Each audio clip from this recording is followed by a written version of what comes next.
this isn't going to make sense to you, and I'm sorry about that. I'm just going to start at the beginning, with the house.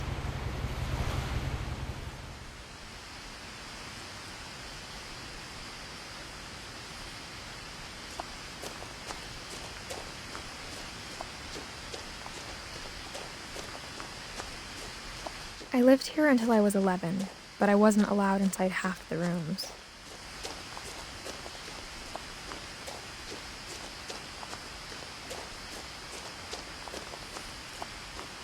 I hadn't been back since my brother Lewis's funeral.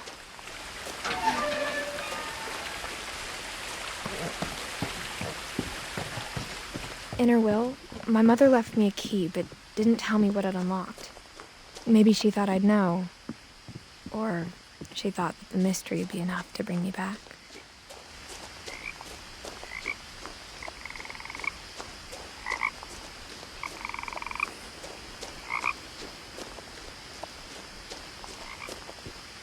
The truth is, even after I inherited the house, I never thought I'd come back to it. But now I had questions about my family that only the house knew the answers to. The woods around the house have always been uncomfortably silent, as if they're about to say something but never do.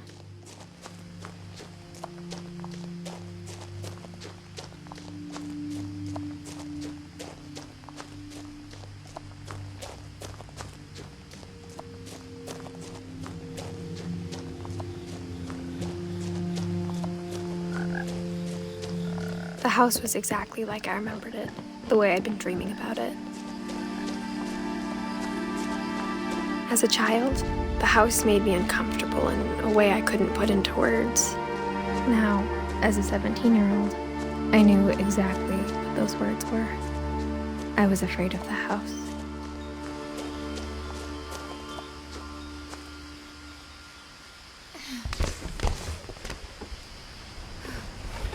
Crawling through the doggy door used to be a lot easier when I was 11.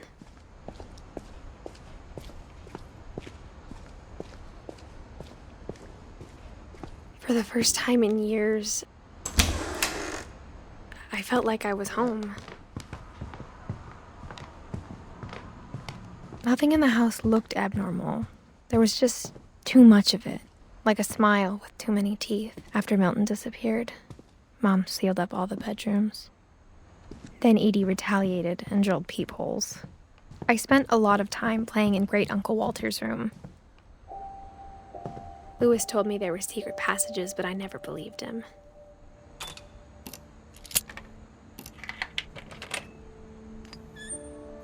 Turns out, my mom was really good at keeping secrets.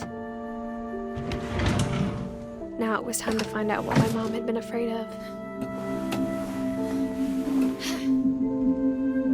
Reading this, maybe it sounds like I had a plan, but I had no idea what was behind that door.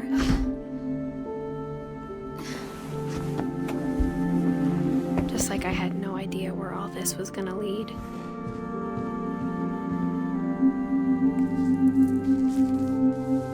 December 13th, 1947. Dear Diary, I'll be gone soon, but I wanted to tell somebody about what's gonna happen. It started when Mom sent me to bed without dinner. I woke up and I was starving, so I looked around for something to eat. My Halloween candy was all gone. The gerbil food was dry, but I didn't mind it.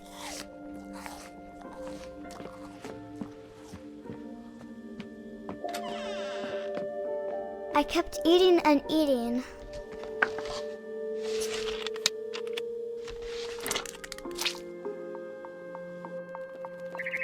Then I heard chirping outside my window.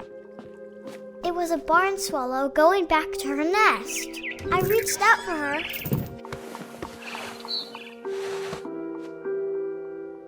And suddenly,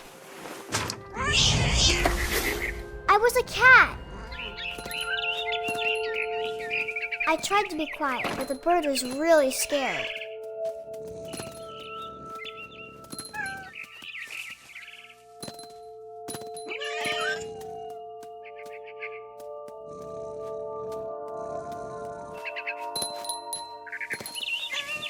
I jumped and I almost got her.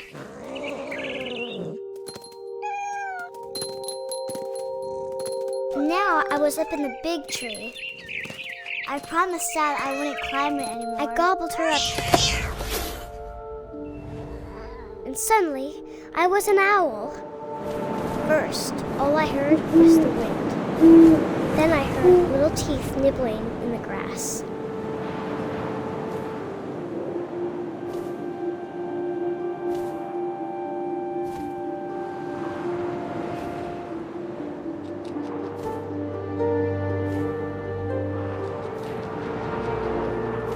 Rabbits.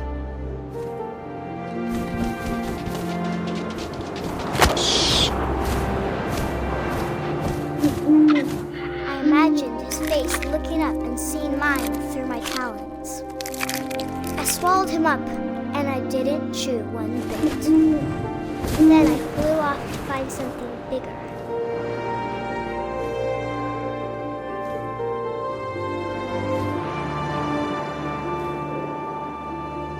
A mama rabbit.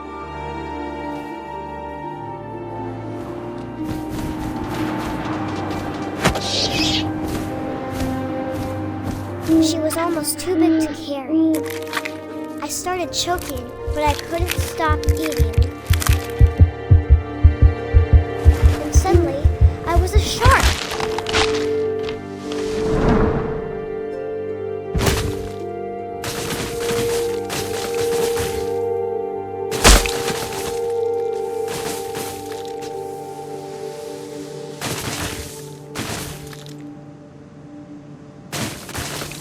I rolled off a cliff and into the ocean. Now, I was hungrier than ever. I wanted fat, juicy seals. I tore off her flipper, and it tasted really good.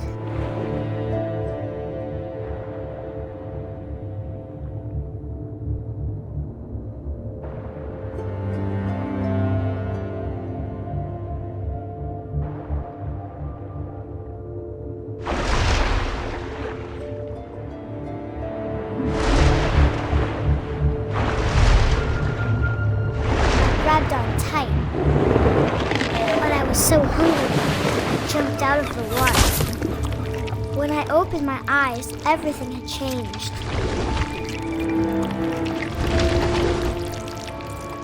Now I was a monster, and I smelled people everywhere.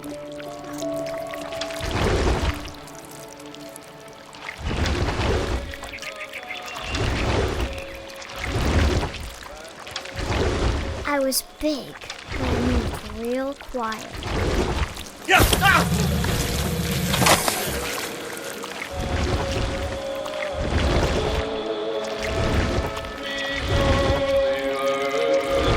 I wanted to stop, but also I didn't.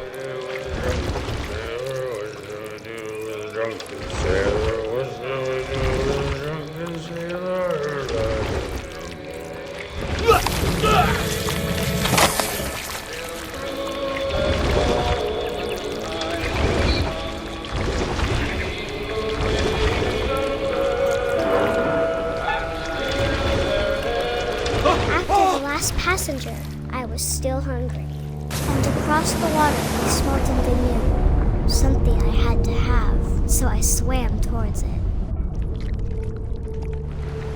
I slithered onto the sand, and the good smell went into an old pipe.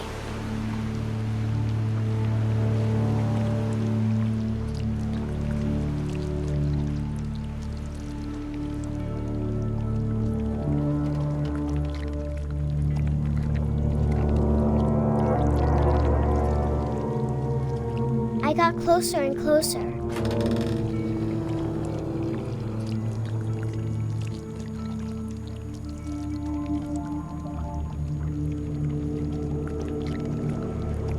All my stomach started growling. And suddenly, I was me again. I held my breath for a long time, but I couldn't hear anything. I think it's waiting for me to fall asleep.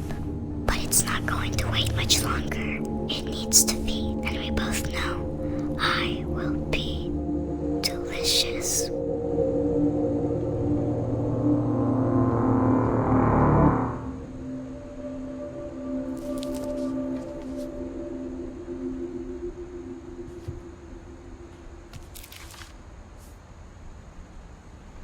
I'm not sure if I believed all of that, but I'm sure Edie would have.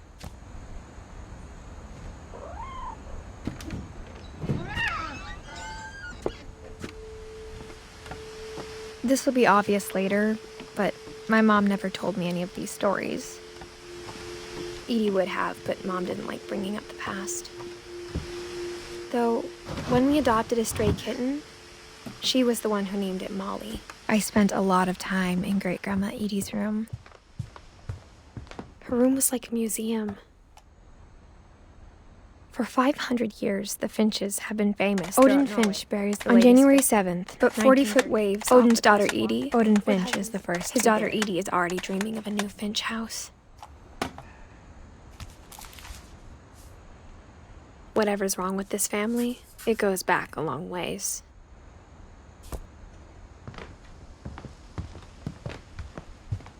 When Edie told people Sven was killed by a dragon, she could also have said he was building a dragon-shaped slide that collapsed.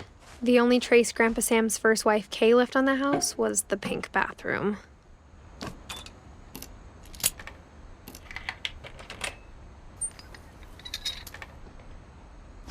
There's a secret in this bathroom.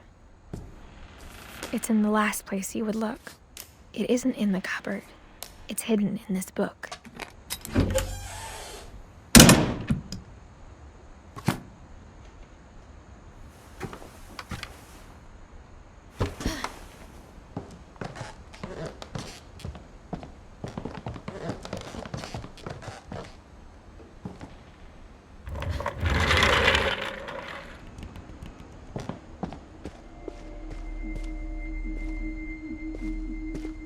I knew Grandpa Sam had a twin, and that he never talked about him. I guess my grandpa didn't like history any more than my mom did.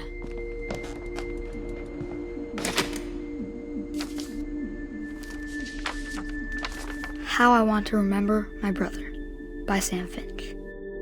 The thing I remember is that when he made up his mind, that was it.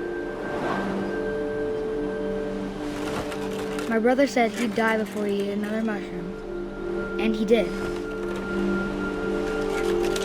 At Barbara's funeral, we swore we'd never be afraid again, and he wasn't. I think Calvin always wanted to fly.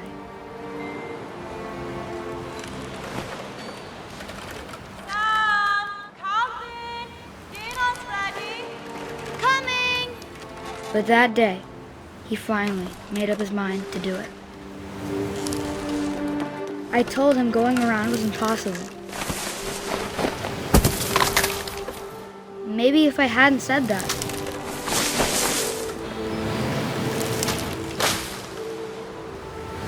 Calvin, I'm not gonna tell you again. Maybe if the wind hadn't picked up. Then maybe he'd still be here. But I doubt it. I think he'd already made up his mind. That's what I want to remember about my brother.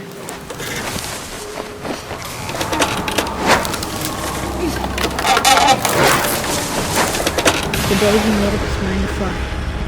And he did.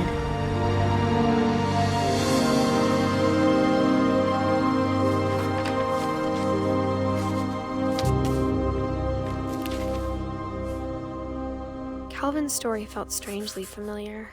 When I was younger, I remember trying to do the exact same thing. After the funeral, Edie roped off Calvin's half of the room. Mom said Grandpa Sam enlisted at 18 and never set foot in the room again.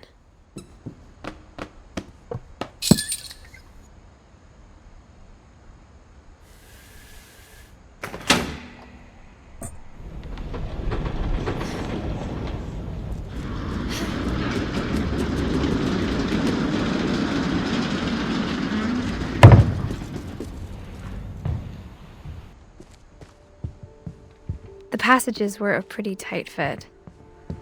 They'd obviously been built for smaller hands and bellies.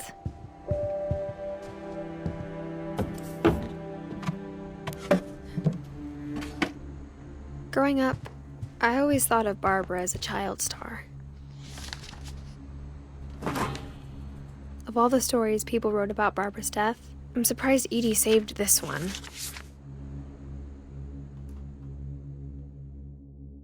Old Jack here with another ghastly tale inspired by America's most unfortunate family.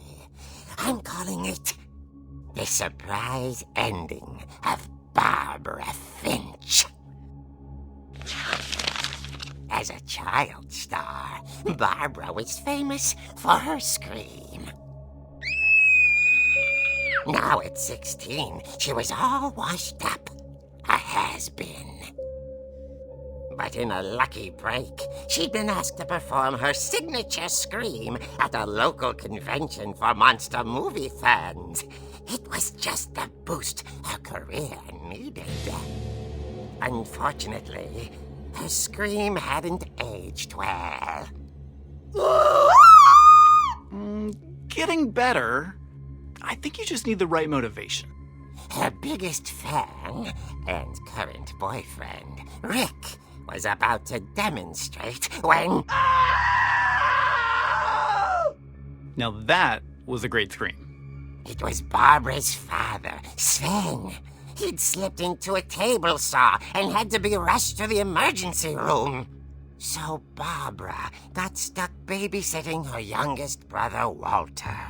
Her convention comeback was cancelled. Okay, I'm hearing frustration, but I'm not hearing terror.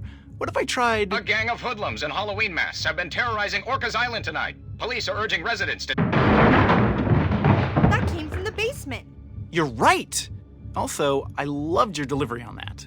Why is your basement door locked?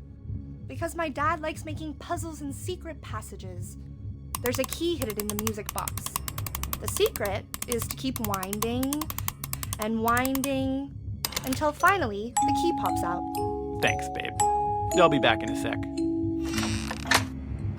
20 minutes later, Rick hadn't returned. So Barbara went to look for him, right on cue. She reached for the music box. And as she wound the key, she listened for Rick, but the house was silent.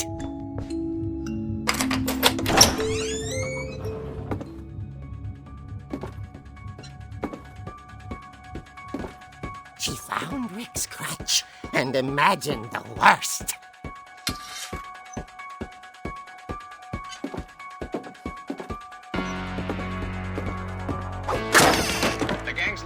Infamous Hookman killer, Dr. Carl Hamill, who impaled and then ate his family 10 years ago tonight. The old fridge rattled and grew still.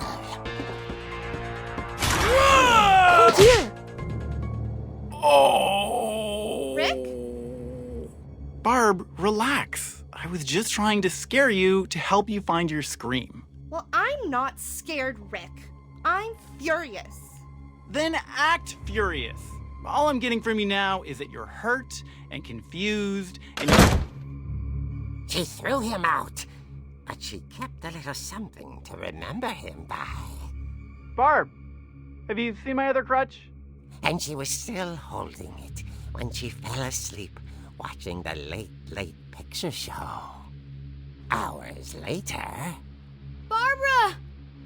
Walter, what's going on up there? Ah! Okay, I'm coming up, but if this is a trick, you're dead, Walter.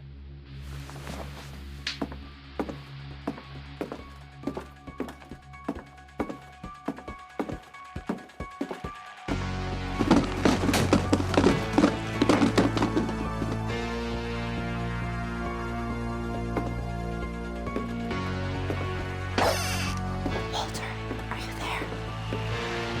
Walter had vanished, but his bedside radio was still on. Orcas Island police described the man as 6 feet tall, with a steel hook for a hand. Residents are urged to lock all doors and windows and notify the police of any suspicious activity. Barbara turned, saw the hookman, and was speechless. He was quite smashing. And he was. He couldn't get enough of Barbara. That night, she played her part beautifully.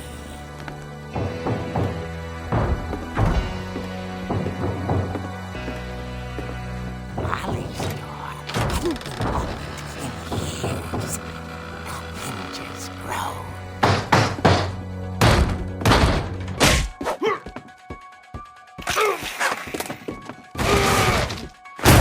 He wasn't moving, but she sensed the story might not be over yet.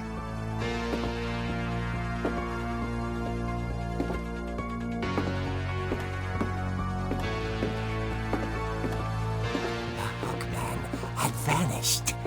She listened for his breathing, but all she heard was... At the door, she heard whispering. It was coming from inside the house.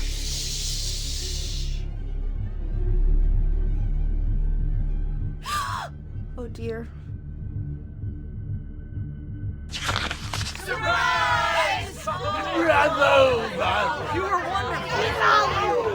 monsters had come to surprise her. For Barbara, it was a dream come true. Then she saw what kind of monsters they were, and she realized what was about to happen. She was going to be famous. And with her final breath, Barbara Finch gave the performance of her life.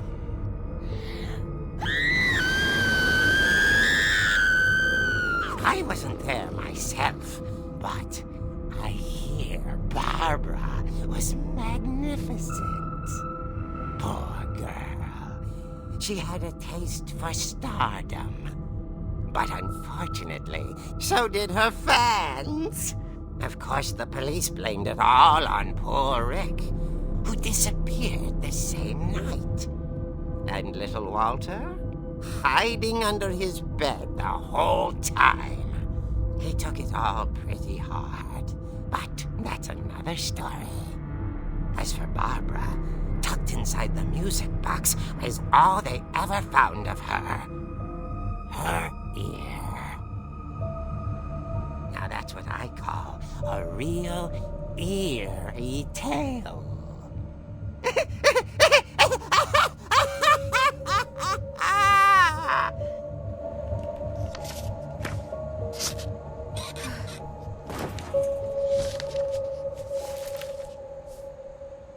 Edie told me all Barbara wanted was to be remembered, as absurd as that comic was. Maybe what Edie saw was a happy ending.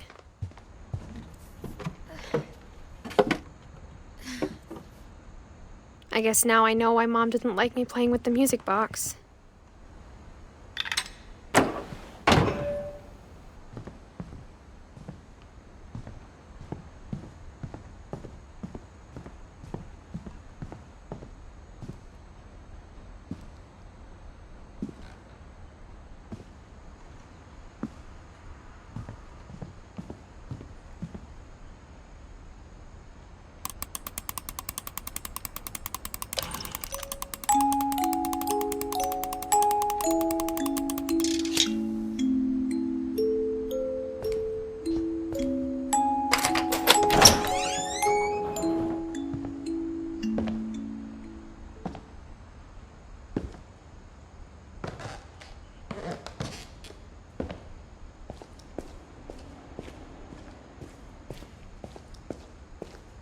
I saw Edie sneak down to the basement once, carrying packages. I thought maybe she was hiding presents.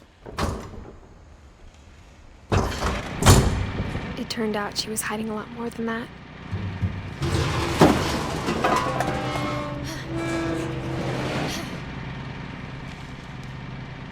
I remember asking Mom once about where Walter had gone. She said after Barbara died, he got as far away as he could.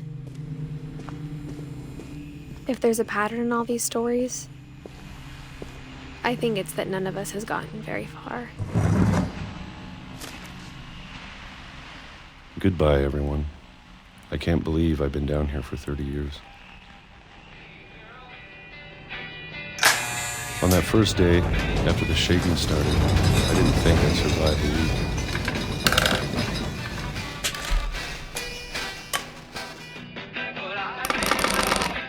But after a few days, I settled into a routine. That's what kept me sane.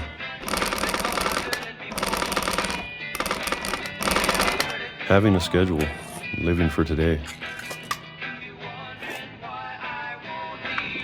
I always expected to be dead tomorrow. But if you wait long enough, you get used to anything.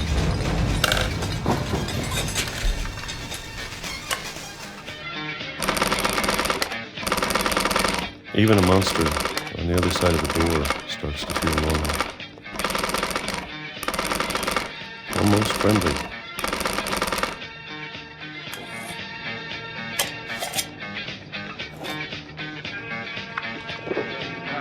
And then one day, everything just stopped. Whatever that thing was, it was gone. Maybe it got tired of waiting. Or maybe I just got tired of being afraid.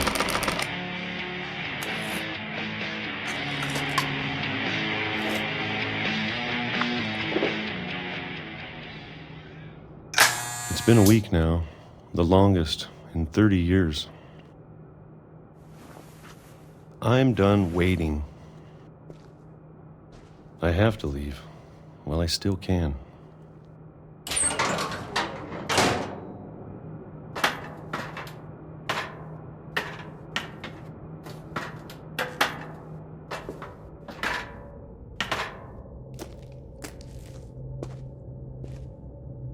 I know it's out there, somewhere. Whatever killed Barbara and Molly and Calvin. Maybe this is all a mistake. But I need to stop living the same day, even if it kills me.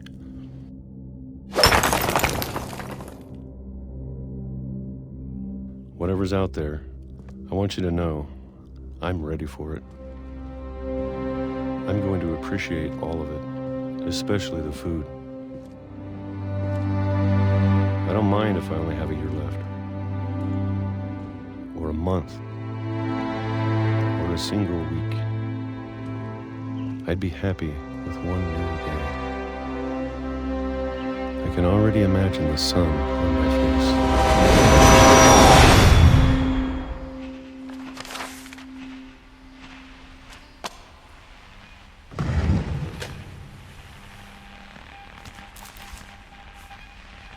Walter died when I was 6. I can't believe my mom never told me he was down here. I'm sure my mom was trying to protect me.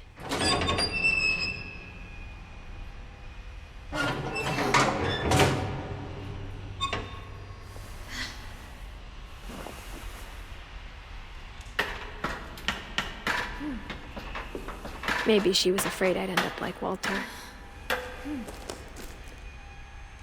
But if she never told me about an uncle under the house, I can only imagine what else she was hiding. I don't want to make the same mistakes she made, trying to bury something that's still alive.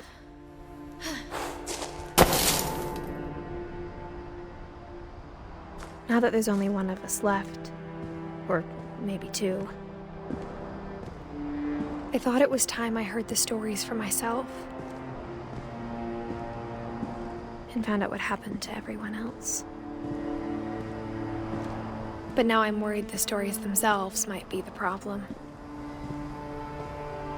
Maybe we believed so much in a family curse, we made it real.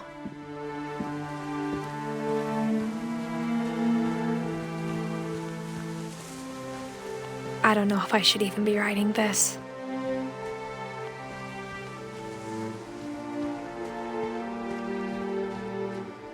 Maybe it'd be better if all this just died with me.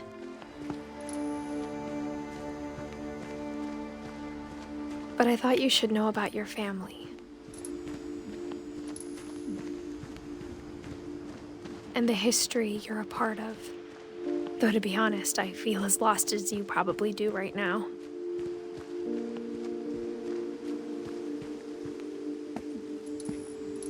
I think the people in these stories believed them, for what that's worth.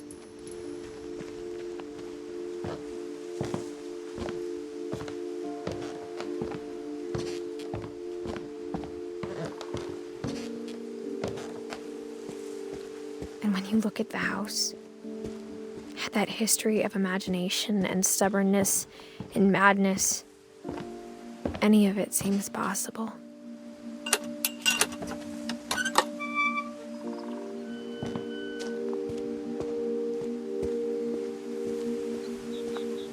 I think we've been surrounded by death for so long, we've just gotten used to it. What kind of family finishes building a cemetery before starting the house?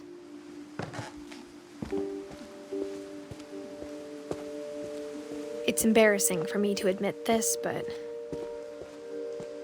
the pet cemetery made me more uncomfortable than the human one. 3 of the gerbils were mine, and 2 had been my fault. Sven built the house, but it was Edith who designed the cemetery. I'm sure Odin's monument had been Edith's idea. My mom was always trying to move on, but for Edith, the past never went away.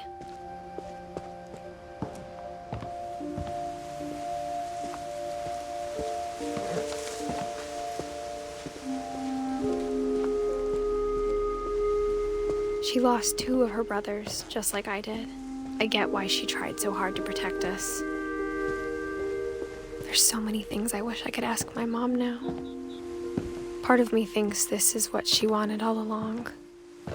For me to come back someday and find everything out for myself.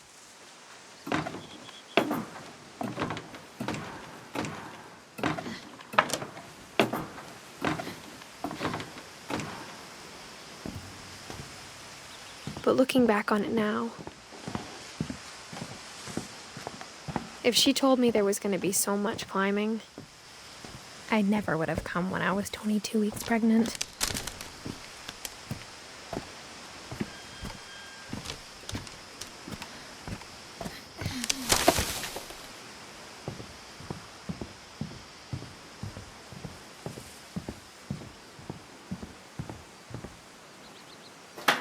I never met Grandpa Sam, but I think he and my mom had a lot in common.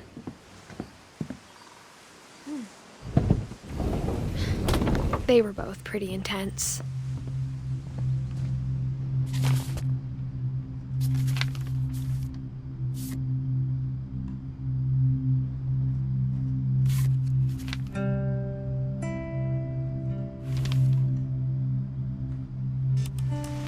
Dawn, I promise, you'll never forget this weekend. Perfect.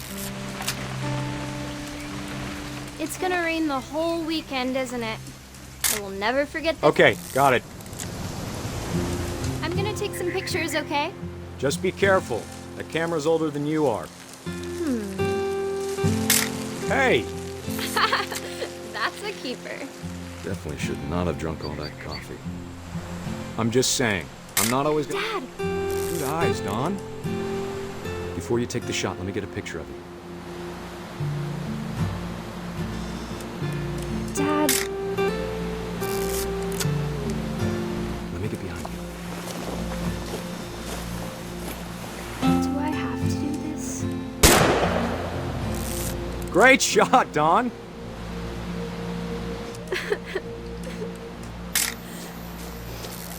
I'm proud of you, Dawn. Always remember that, okay? Dad, it's twitching. I think That's it's totally normal, Dawn. Just focus on the camera. Try not to think about— Dad!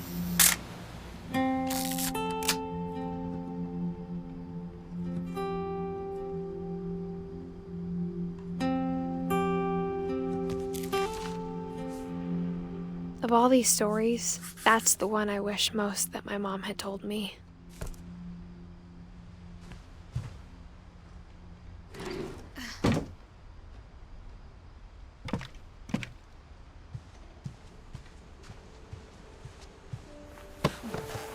After Sam died, my mom and Edie got really close. They'd both lost a lot.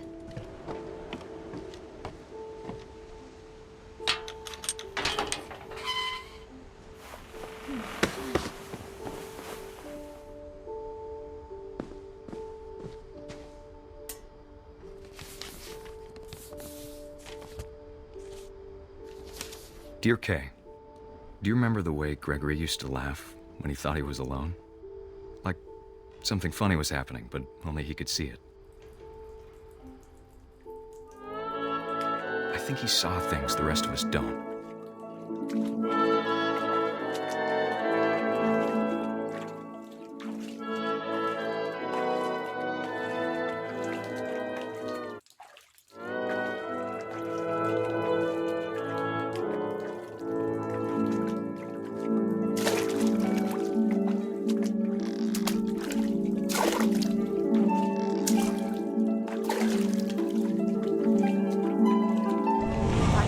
Gregory, it's time to... Hold on, sweetie. Hello? Sam, I told you I don't want to talk right now. I wonder what he saw. What his world was like.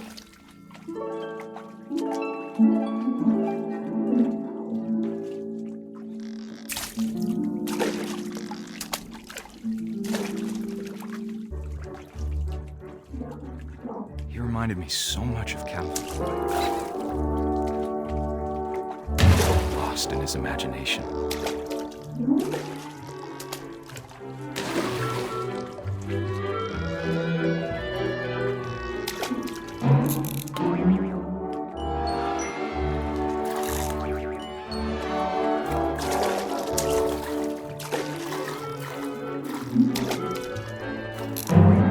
I know how silly it sounds.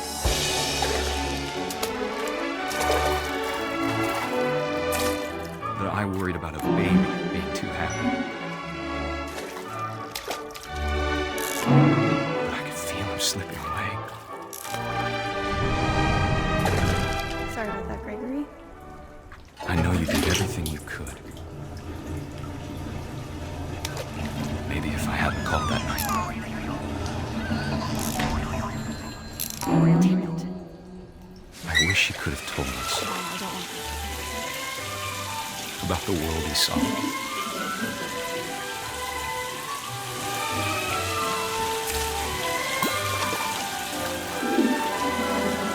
There's so much I don't understand. About Gregory. About everything.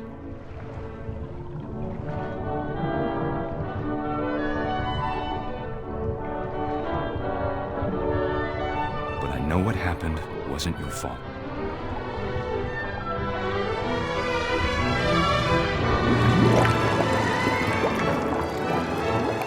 I'm sure he's happy. And he'd want you to be happy too. Good luck, Kay. Love, Sam.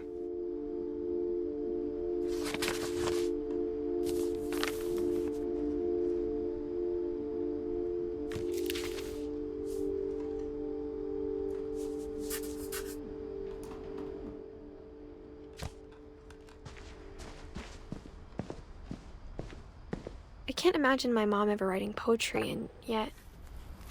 A poem for Gus, who always said the wedding was a bad idea. Our father never hit us kids, at least not very hard, before the day my brother said with teenage disregard that he'd be dead before he'd see a wedding in our yard.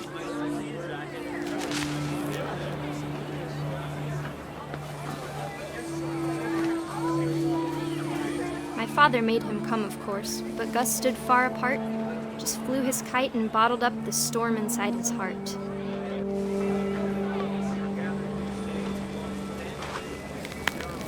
I tried to talk him out of it, but though he'd never met her, we don't need a stepmom were the words that I now pronounce you husband and wife. You may kiss the bride.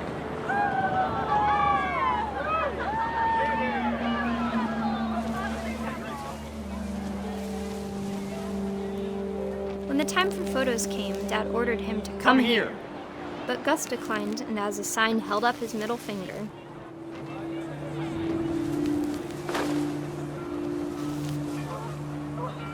The wind picked up and panicked geese appeared and quickly went. But all the humans did that day was go inside the tent.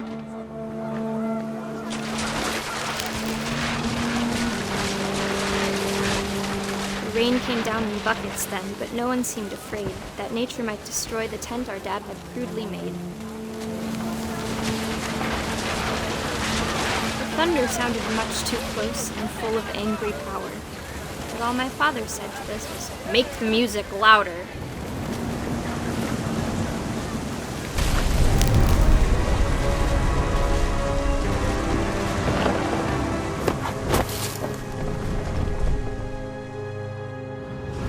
I wish that I could truly say I thought about you on that day. Out there on the beach alone, just you, the wind, the sea, and foam. But I didn't, until we found you.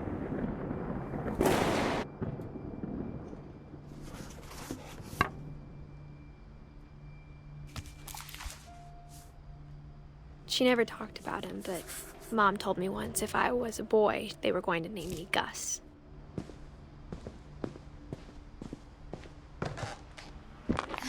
My mom moved up to the loft after her brothers died. At the time, it was as far away as she could get.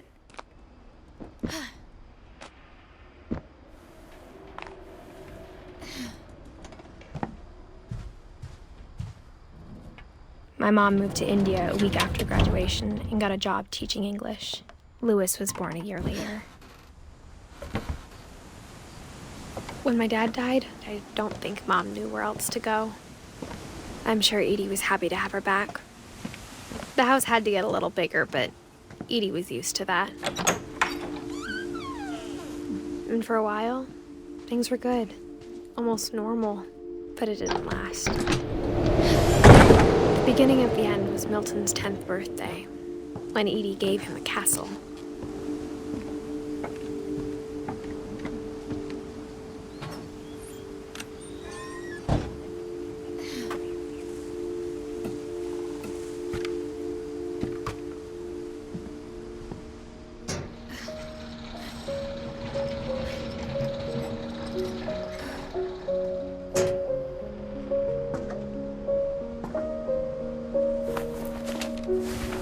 Milton Finch in The Magic Paintbrush.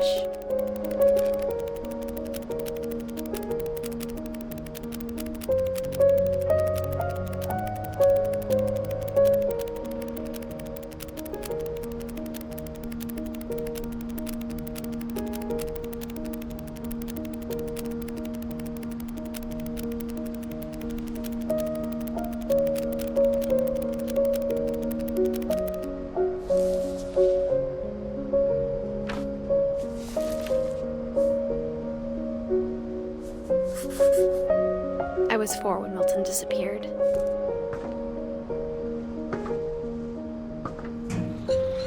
Mom spent months searching for my brother. Then she sealed the doors.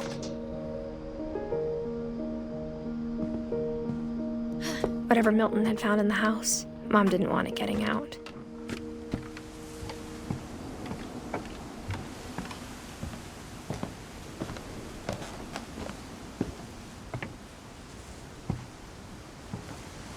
Mom definitely blamed Edie, but I think Lewis blamed himself. After he graduated, he just spent more and more time in his room, until Mom got him a job at the cannery.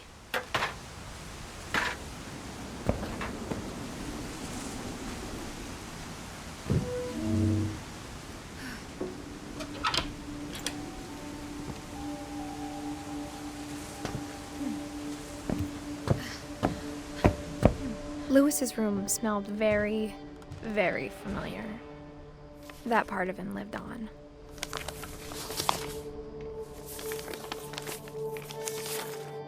Dear Mrs. Finch, as Lewis's psychiatrist, I can understand your desire for an explanation. As I see it, the trouble began in January, shortly after we convinced your son to seek treatment for substance abuse. Newly sober, I believe Lewis first noticed the monotony of his daily life.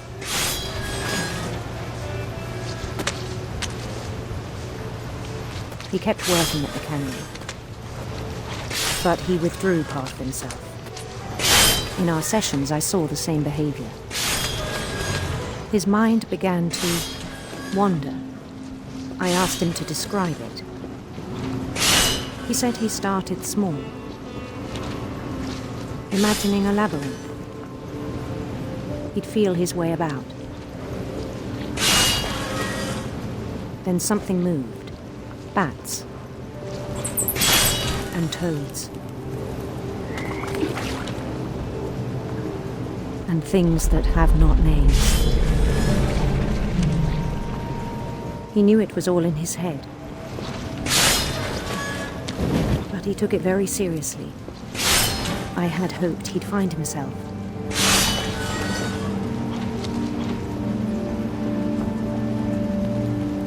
But he found something more. I worried about him then, daydreaming at the cannery. I spoke with his boss, but he said Lewis had become a model employee. Methodical, tireless, focused. Like a whole new Lewis. So I let him go on.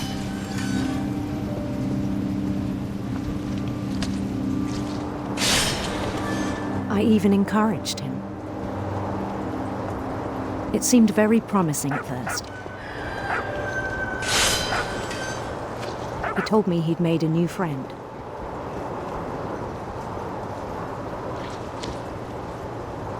On the edge of a city he named Lewis Topia.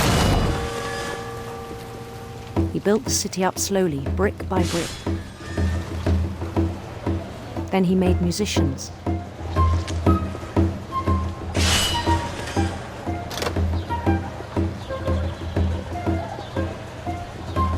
And songs for them to play. He talked about starting a band. And he was always humming something. Every day his imagination grew stronger.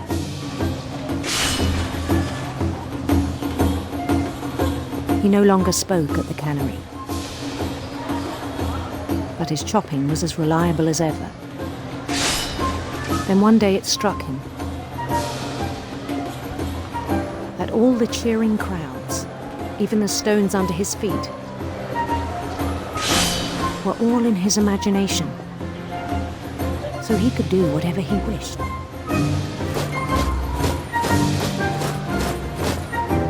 He held an election for mayor, and he won. They begged him to stay, but his mind was already wandering.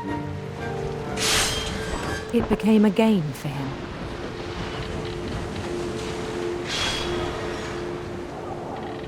He'd conquer a city, then immediately push on. New Louisville.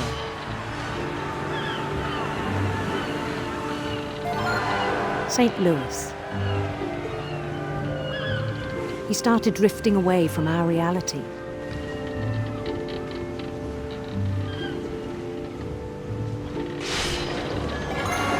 Minneapolis.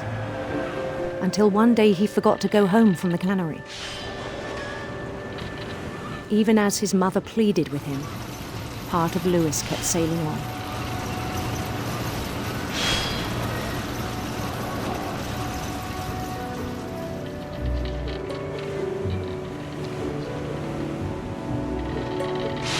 In Lewisburg, he heard rumors of a Beautiful prince.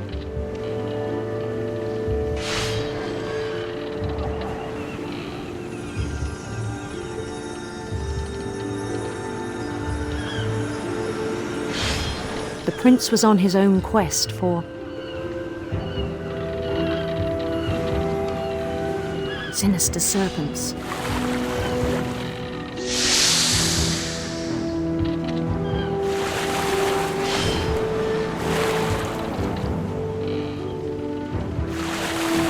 He followed the sound of his electric sitar.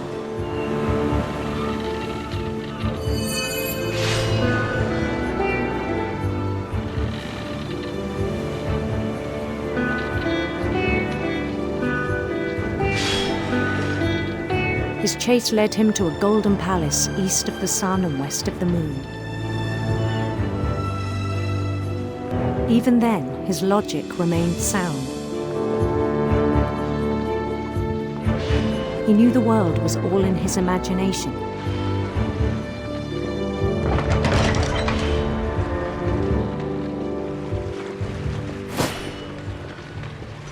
But he was so proud of having created it. In his own eyes, he'd become something greater than a king.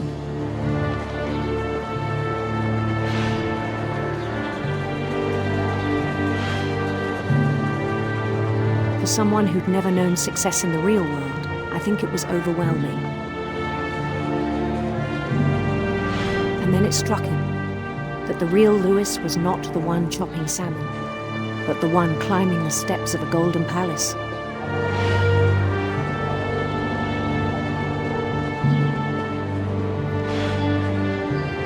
My imagination is as real as my body, he told me. It was hard to argue with him.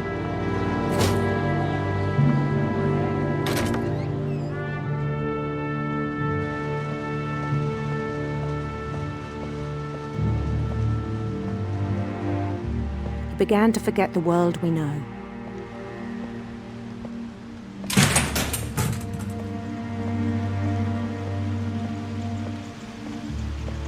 I think it pained him to remember Lewis, the cannery worker.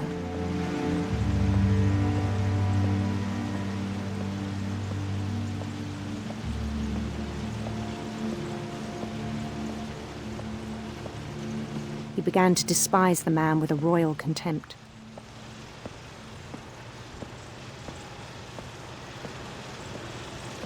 I still thought I could save him. Even after he said he was being crowned king over all the lands of wonder. The palace would be packed with his companions.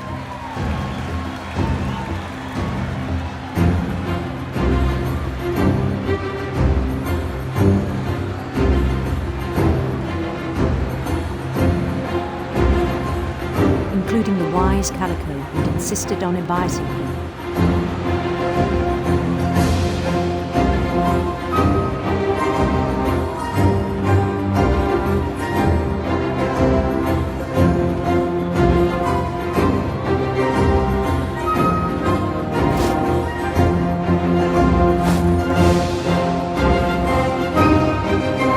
Prince waited, holding his crown.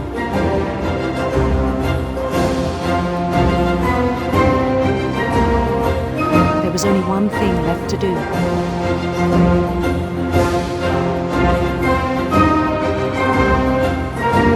Bend down his head.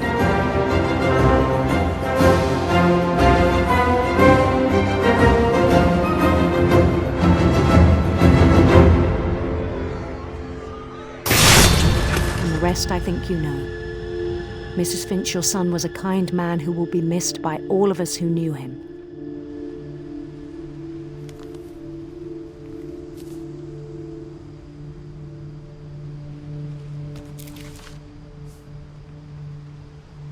My brother was really cool. I wish you could have met him.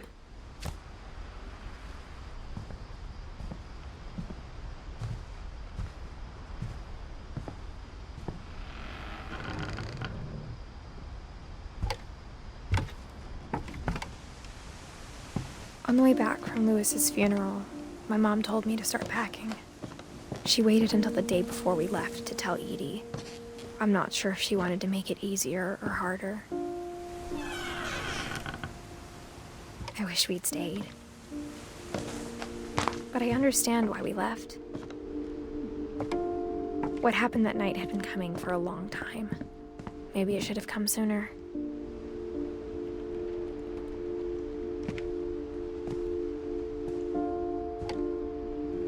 But it had to end one way or another. All that's left now is to tell you about that last night.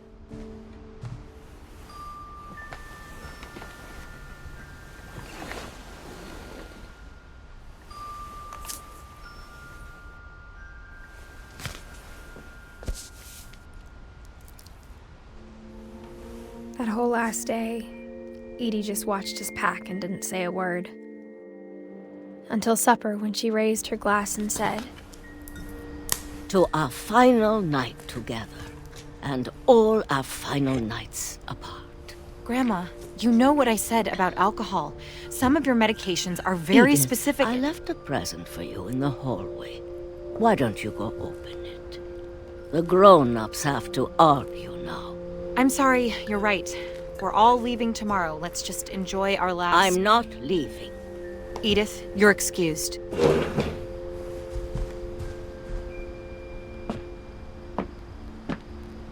The power had been shut off that morning, but Edie always had plenty of candles. When my mom sealed the library, I don't think she knew about the other entrance, or that Edie had a key to it.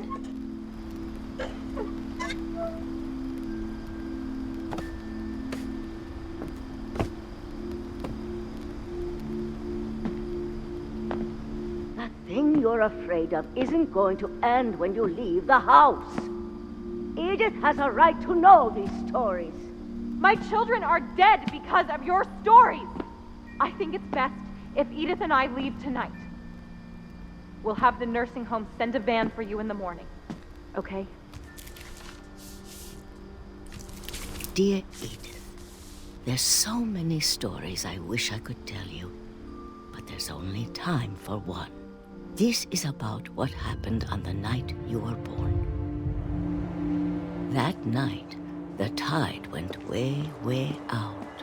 It was the first and last time I ever saw the old house aground. There'd been an earthquake out in the middle of the ocean. They called it the lowest tide in 1,000 years. God, it smelled awful. You know, I've seen that house every day of my life. But I never thought I'd go back to it. When the fog rolled in, I lost my way.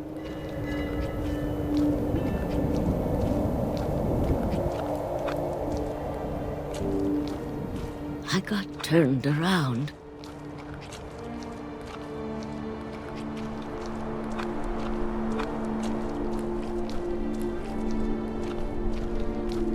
For a while, I wandered.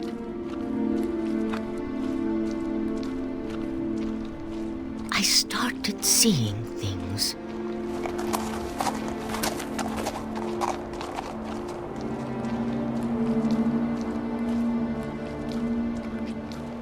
Things I'd forgotten had ever existed.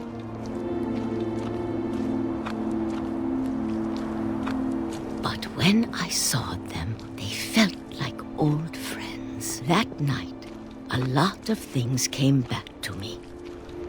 Or maybe I came back to them.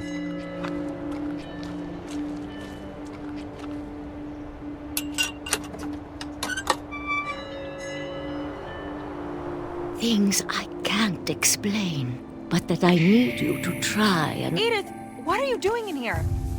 It's mine. Edith! Mom, you're gonna rip it! Let go! I kicked and screamed, but Mom dragged me to the car. I never saw Great-Grandma Edie again.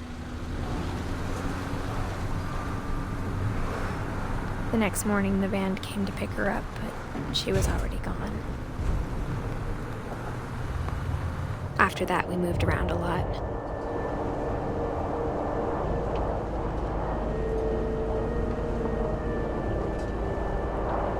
We both tried to make the best of it.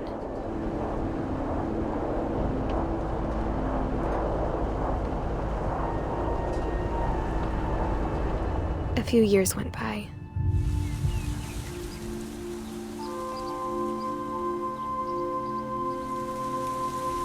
My mom didn't like to talk about it. But she started getting sick a lot. The rest happened pretty quickly. She got better for a while, and then she didn't. And then I was alone.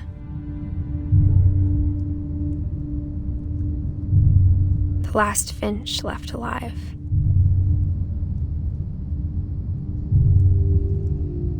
Until I found out about you. I'm still not sure what to tell you about all this. If we lived forever, maybe we'd have time to understand things. But as it is, I think the best we can do is try to open our eyes. And appreciate how strange and brief all of this is. This journal was supposed to be for you. But now I hope you'll never see it. I just want to meet you and tell you all these stories myself. But I guess if you're reading this now, things didn't work out that way.